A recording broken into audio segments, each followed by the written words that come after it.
और अब वो खबर जिसे आपने ही चुना है, लेकिन इसको वोट प्रतिशत थोड़े से कम मिले, इसलिए यह खबर दूसरे नंबर की खबर बनी। इस वक्त क्षेत्रीय विपक्षी पार्टियों का टूटने का एक काल चल रहा है, चक्र चल रहा है। अरविंद केजरीवाल की पार्टी टूट गई, राज्यसभा के 7 सांसद बीजेपी में चले गए। ममता बनर्जी में टूट हुई, करीब 65 विधायकों ने अपना गुट बना लिया और 20 सांसदों ने नई पार्टी बना ली।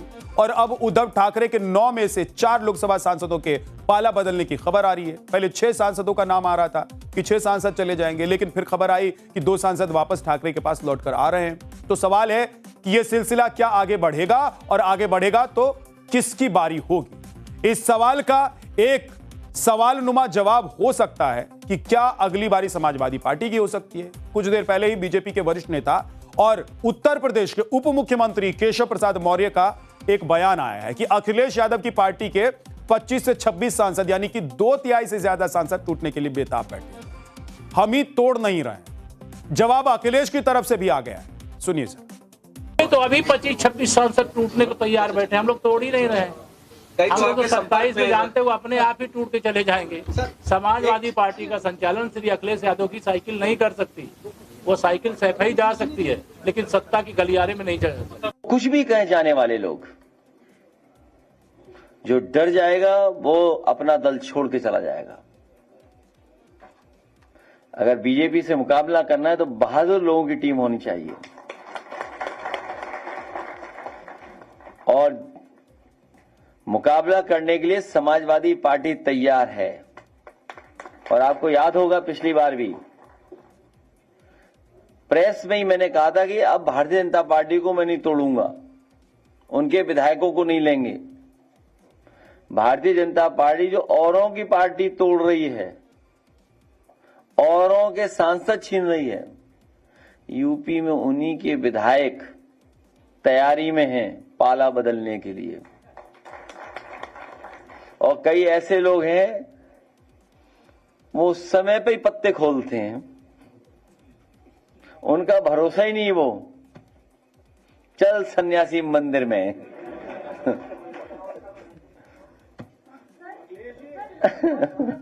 और समाजवादी पार्टी मजबूत पार्टी है, और समाजवादी पार्टी कई उतार चढ़ाव दे चुकी है। तो अरविंद केजरीवाल, ममता बनर्जी, उद्धव ठाकरे के बाद क्या अखिलेश यादव की पार्टी भी खतरे में है? क्या अगली तोड़फोड़ उत्तर प्रदेश की समाजवादी पार्टी में हो सकती है? आखिर समाजवादी पार्टी बीजेपी और कांग्रेस के बाद लोकसभा में तीसरी सबसे बड़ी पार्टी है, लेकिन पिछले विधानसभा चुनाव में अखिलेश यादव के साथ रहे ओम प्रकाश राजभर ने सबसे पहले यह कहकर चिंगारी भड़का दी कि समाजवादी पार्टी भी टूटने वाली है, लेकिन समाजवादी पार्टी इसको हंसी में उड़ा रही है। राम गोपाल यादव जी ने चिट्ठी दिया है गृह मंत्री माननीय अमित शाह जी को। पीआई ने एफआईआर कराई है, उसमें गायत्री प्रजापति जेल में, अखिलेश यादव जी बाहर। खनन घोटाला में रामगोपाल जी के बेटे का नाम, शिवपाल जी का नाम, पूरे परिवार का नाम। इससे बचने के लिए हम लोगों को बचाइए। जितना सांसद चाहिए, ये सूची है, उनको बुला लीजिए। सबको जो है चाह रहे कि आ जाओ सब लोग एक साथ। अब बंगाल टीएमसी का फेल हुआ, शिवसेना का महाराष्ट्र शुरू हो गया है।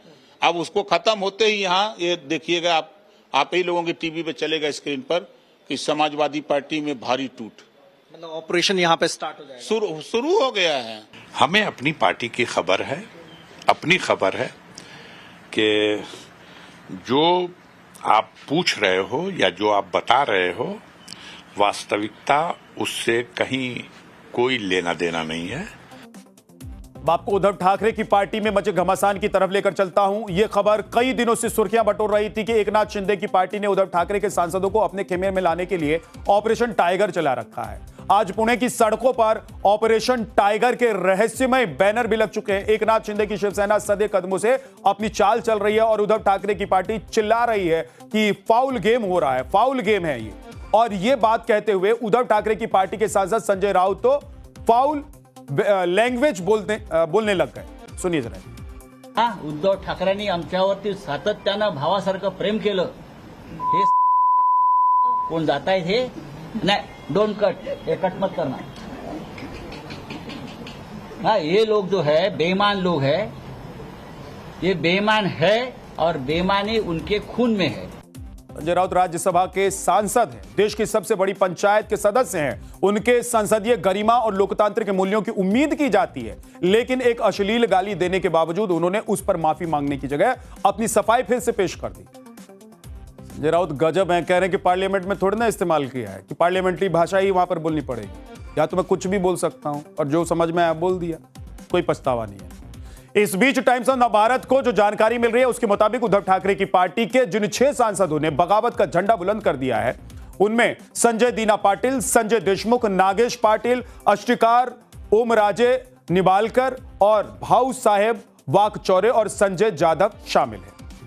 नवभारत को यह पुख्ता जानकारी मिली है कि उद्धव के इन सांसदों की एक गुप्त बैठक दिल्ली में भी हुई है कि शिवसेना के अध्यक्ष और महाराष्ट्र के उप मुख्यमंत्री एकनाथ शिंदे के साथ उनकी बैठक हुई है और उस वक्त शिंदे के बेटे और सांसद श्रीकांत शिंदे भी मौजूद थे। लेकिन शाम होते होते यह खबर आने लग गई कि ओमराजे निंबालकर और संजय जाधव वापस उद्धव ठाकरे के पास लौट रहे हैं। तो आज मुंबई से दिल्ली तक जो घटनाक्रम बहुत तेजी से घूमी है और आगे इसमें और भी माथापच्ची होने वाला है, वो 3 हिस्सों में दिखाई दे रहा है। शिंदे ने उद्धव के बागी सांसदों के साथ बैठकर बैठक की, ऐसी खबर हमारे सूत्रों से पता चली। वहीं उद्धव की पार्टी के सांसद अरविंद सावंत ने लोकसभा अध्यक्ष ओम बिरला को खत लिखा कि उनकी पार्टी को सदन में एकमात्र मान्यता प्राप्त पार्टी के रूप में बनाए रखा जाए, यानी कि पार्टी का वजूद खत्म ना हो। वैसे भी यह शिवसेना यूबीटी के सामने सबसे बड़ी चुनौती है। और तीसरी घटना कल होगी। कल उद्धव ठाकरे की पार्टी के सांसदों की एक बैठक दिल्ली में बुलाई गई है।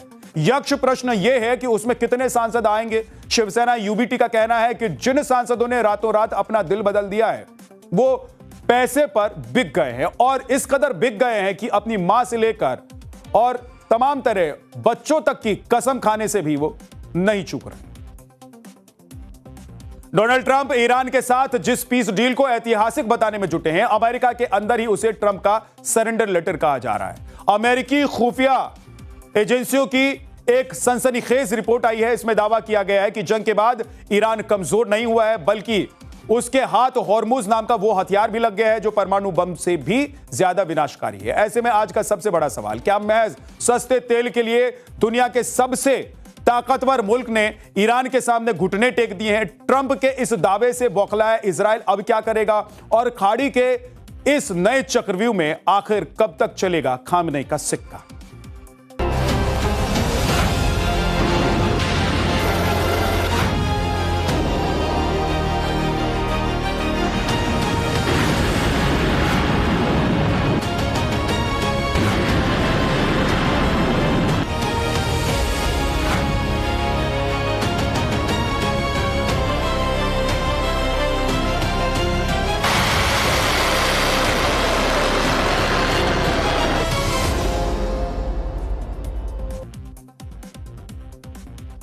खाड़ी में खामनेई का सिक्का ईरान को मान गया अमेरिका। यह लाइन सिर्फ कहने के लिए नहीं है, बल्कि आज के जियोपॉलिटिक्स की सबसे बड़ी हकीकत बन चुकी है। अमेरिका और ईरान के बीच जिस शांति समझौते का ड्राफ्ट तैयार हुआ है, उसने पूरी दुनिया को चौंका दिया है। अमेरिका के राष्ट्रपति डोनाल्ड ट्रंप इसे अपनी बहुत बड़ी कूटनीतिक जीत बता रहे हैं, लेकिन अमेरिका के अंदर ही इस डील पर बवाल मच गया है। CNN की एक एक्सक्लूसिव रिपोर्ट के मुताबिक अमेरिकी खुफिया एजेंसियों ने एक खौफनाक चेतावनी दी है। रिपोर्ट में कहा गया है कि 3 महीने तक चलने वाले इस युद्ध ने ईरान को कमजोर कर दिया है, बल्कि पहले से कहीं ज्यादा ताकतवर उसे बना दिया है। यानी कि कमजोर नहीं हुआ है, ताकतवर हो गया है। ईरान के पास अब एक ऐसा हथियार या कहें कि ऐसी क्षमता आ गई है जो परमाणु बम से भी ज्यादा विनाशकारी है। देखिए,